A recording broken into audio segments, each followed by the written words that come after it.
right, welcome to patreon.com/randomlyRJ Jr.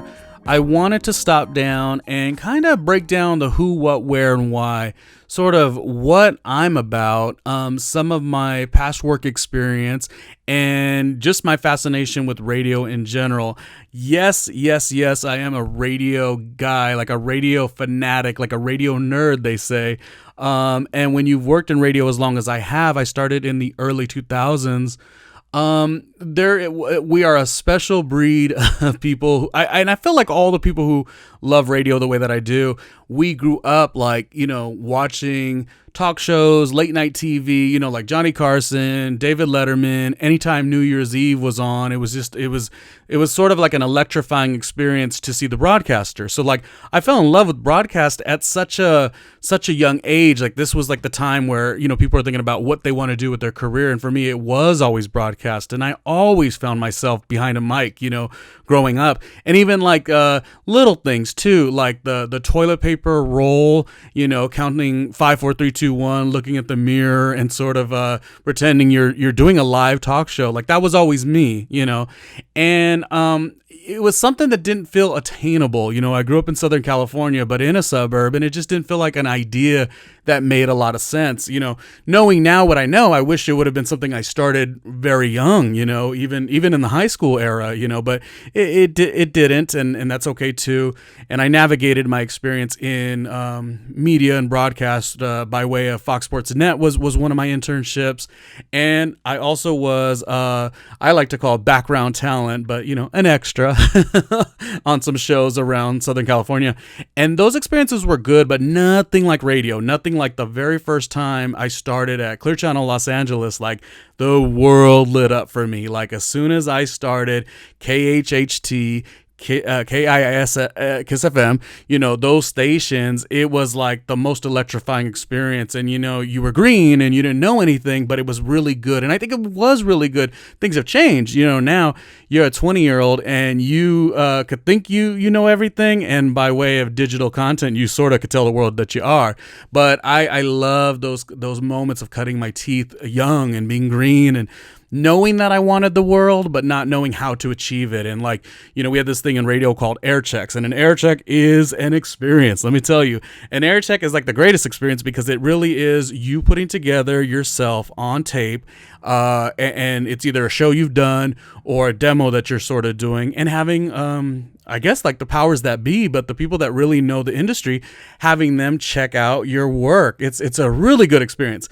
I wouldn't trade it for the world. And these are all the experiences I had when I was young. I think I was like bright-eyed, bushy-tailed, 20-something-year-old, early 2000s. And when I say that I was working 9 days a week, not 7 days a week, like that is so real because we worked and we had fun. We worked hard, we played hard.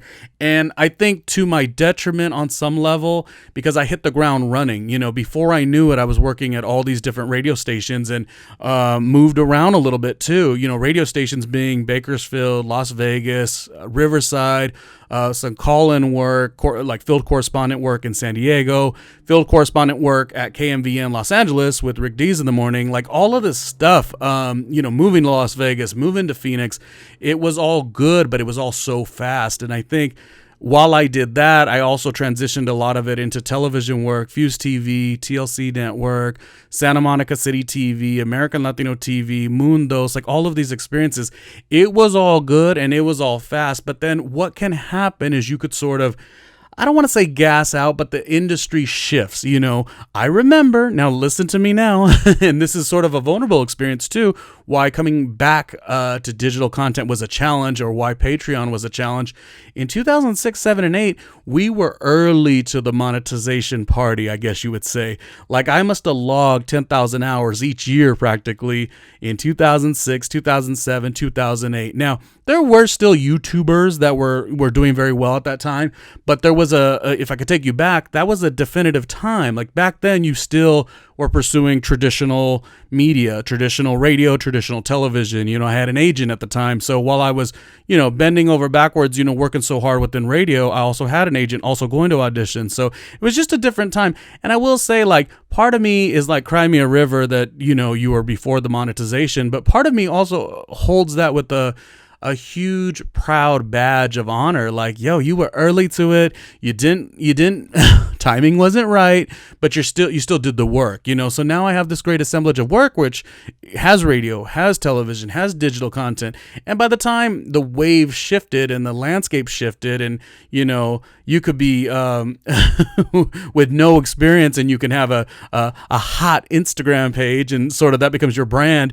I had sort of decided around those times to sort of try new things, and for that it wasn't necessarily like boo-hoo, I didn't quote unquote make it, because what is making it, right? You define what making it is. For me, it was more like I had a calling to go to New York City and like have other experiences, and it was a fun time. Like, so it wasn't necessarily like me hanging up my headphones or whatever, or not wanting to continue to pursue radio and TV. It was just more like you gotta try new things. And when I went to New York, not only was I mesmerized by it, and it is true that it is the greatest city in the world, but it was also different experiences within work. Worked a lot of television production, worked America's Got Talent, Married at First Sight, was a producer on Complex on Fuse. It was a show that went on to Fuse TV by way of Complex Media. Podcast at VH1 with Revolver Podcast. It was a joint venture, and I was the podcast producer for that. So like I worked all these really cool experiences, and I really it took a while. Like with all that, I was like, okay, the wave is now sort of like this independent you do it on your own kind of a thing. And I had so many of my colleagues like, oh, Ronnie, you have all this experience with radio. Why don't you get back into it? And for the longest, I did resist. It didn't really feel, I felt like there was a lot of clickbait out there. I felt like there was a lot of like flash in the pan type content. There was a lot of silly games that were, all these things that were winning didn't amuse me. If it was like an environment where all the best content was out there and all the people that I look up to were winning, then I would be totally into it. But it was a lot of people that I did not look up to and they were fooling with the algorithms or whatever, and teach their own. But the content that I wanted to see was not there. And see, now that's the key. I don't want to pat myself on the back, but sometimes you got to. And it took a long time. And I think I was reading several. One thing I do like to do is read the memoirs or the books of like some great broadcast talent. So between Howard Stern's book, Michelle Visage's book, Angie Martinez's book, which I loved, Bevy Smith's book, which I loved, Elvis Duran's book, which I absolutely love, I realized that radio and broadcasters in general, they are the most vivid with their storytelling. And when I was reading all these books and not knowing what the next journey of my life or career would be, I was like, I see something in them that matches to me. And suddenly I had, for all the times where I said, no, I don't really want to do digital because, if you have a great big name, the platforms throw tons of money at you. And if you're, IG famous, also you do well. But the people who really don't do well, you could have a strong resume and have something to bring to the table, and those people have a harder time finding an audience. So it wasn't interesting to me until I read all of those books, specifically like Bevy Smith and Elvis Duran. Like their books really spoke to me, and there was nothing that they said as far as digital content, but their reinvention, their movement, their being innovative. And that is when I was like, I never stopped loving broadcasting. I never did. I always loved it. This was always so fun to me.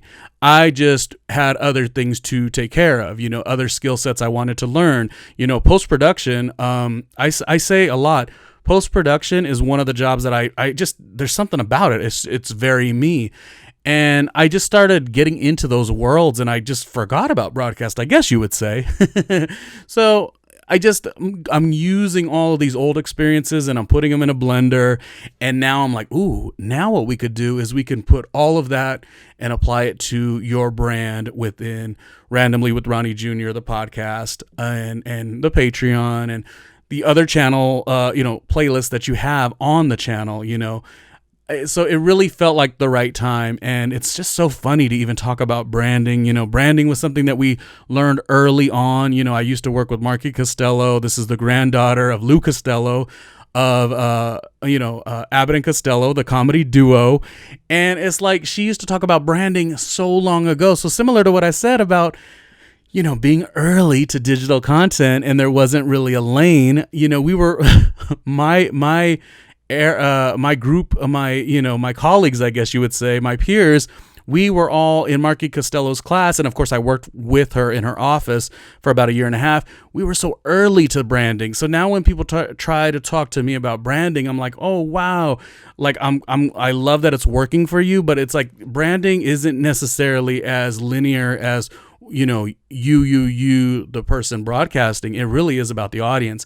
And so Marky always kind of, she always connected, I won't give all the tricks, but she always connected a valuable way to make sure that you were giving to your audience. And I keep that with me. So I guess what I'm saying is, while this was winded, but that's okay. I'm a Virgo perfectionist. We're always going to talk. I knew that it was kind of mixing it all together. I have a moment where eat, sleep, drink, radio. That's all I wanted to do. And as radio shifted, I had to shift. And it's just so funny that sometimes things shift back to you. And really, the magical part of this all, and why Patreon is going to be such a valuable asset to all of what I'm doing, is it's a great supportive space. That's for one. But also, I really came alive and got more invigorated with Randomly with Ronnie Jr., which was my first, coming back into the podcast space. That was the first thing I did. And I realized one big difference is, back in the day, your only goal was to try to get booked for a radio job or a TV job. And it was really about using your voice, or if you were on camera, your on camera presentation. What I'm learning now, or learned, is I couldn't believe how excited Randomly with Ronnie Jr. began to sort of fill my soul, and that's to say there wasn't really resources at the beginning. Now there's some sponsorships in and out or whatever, and things are feeling really good. This is why we're here at Patreon. We're trying to grow even more. Like, it really is a journey, and like, we're here on this journey. But it was when I started to learn, like, oh, okay, I'm not just using my voice for this product, but I'm also using my creativity. I'm also using my producing skills, and not even just technical, but just all of the stuff I've been doing. These industries are tough, man. These industries are just, you are valuable one day and not the next. And that's also, no harm, no foul there. Things just go, things are always being, changed, or trying new things, right? So there's nothing wrong with it, but it's like, what an experience to now know that you could bring it all to your stuff. Like, suddenly I'm now not working for trying to be good for a radio station. I'm just trying to be good for myself. And the fact that anyone is so interested in seeing my Patreon, glow, and see my own glow up, like, that's cool to me. It's like those moments where you could look back and you're like, oh my God, do you remember the first episode? Like, whoa, the lighting was bad. The microphone was bad. And, it's always going to excel. But I think we're at a really fun time. And like I said, I mentioned all of these different things because it is special to me. And yeah, I mean, I get a smidge emotional to talk about, like, I guess I'm back. I'm back. I always thought I'd be a great broadcaster. You do have to age, you have to grow within what your original goals were. But you look at people like Regis Philbin. He had a career that was so strong, but he bounced around from market to market to market when he was younger, and then like one thing hits sometimes. Things will always be different. There isn't even really that much of a need for a show like that. But what if I produce a show that's similar and get to work with a peer that makes sense to me? Like, it's I guess the world is our oyster on some levels. And if you like what I'm doing, that's great. I am making the show. I say it a lot. I'm making the show that I want to see. I don't want to be fooled with clickbait. I don't want to be fooled with like a silly game. I don't want to be fooled with the flash in the pan, shocking news. That's not shocking, but you're just trying to get the algorithm to really like show some movement. That's where we're at in broadcast, but that's not where I'm at. Like, I give it to you and I give it to you good. Like, I'm a real radio guy. Like, I'm a real radio personality. Like, I'm going to get busy. I always get busy. And I feel, here's the last thing. I feel like we're never really allowed to like be proud of certain things. We're like supposed to turn ourselves down, but like, turn myself down? Why? No, if I worked hard for something, I should turn myself up, and I should know that I've earned, I've earned something within the space. Sure, there's things I want to do. I've done some writing, not a lot, but some I would be a little less confident in talking about my writing, although I love it. Acting is something I've always sort of wanted to do, and I've done a bunch of improv classes, but never really had the nerve to do to step into the world of acting. But it's crazy because now I'm at an age where you sort of should maybe give up that dream. But no, I'm now like, no, no, I'm not giving up that dream. I'm going to be successful in radio. I'm going to be successful in my writing, and I'm going to be successful on some level, even if it's more of a green experience in the world of acting. So, I think this is what it is. Randomly with Ronnie Jr. is not just a podcast. It's kind of where I'm at in my life. So thank you for supporting the Patreon, patreon.com/randomly with Ronnie Jr. The hashtag is #randomly with Ronnie Jr. And I think it's been fun. I think it's been random, but I think sort of, gosh, I don't even know how to say it. Like, what you're going to get. A lot of my interests make sense. Obviously I love to talk about reality TV, pop culture, but like health and wellness, there's just so much, and this is just the beginning. So if you love sort of the way things are already going, supporting, I just feel like can be so much stronger. So this is just really cool to me. That is it. And take it easy. And thank you for the continuous support, because this career has been going for a long time. Not long money just yet, but it's been going for a long time. And I feel good about that. I feel proud about that. Sometimes that's what you have to go through. So yeah, that's about it. All right. Talk to you later.